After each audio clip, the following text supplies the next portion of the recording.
Hello friends, कैसे हो सब? अच्छे ही होंगे। आज मैं इस वीडियो में दुर्वासा ऋषि ने रुक्मणी जी को श्राप क्यों दिया और उसके बाद रुक्मणी जी का क्या हुआ, इस बारे में जानकारी दूंगी। अभी तक आपने मेरे इस चैनल जीवन अमृतम को सब्सक्राइब नहीं किया है तो जल्दी से कर दीजिए।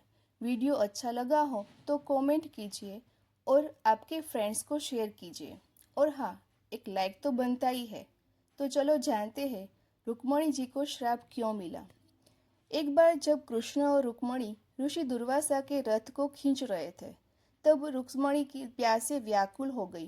भगवान कृष्ण ने तुरंत जमीन पर अपना अंगूठा मारकर पानी को फुवारा प्रकट किया, लेकिन उन्होंने ऋषि से पूछे बिना ही पानी पी लिया।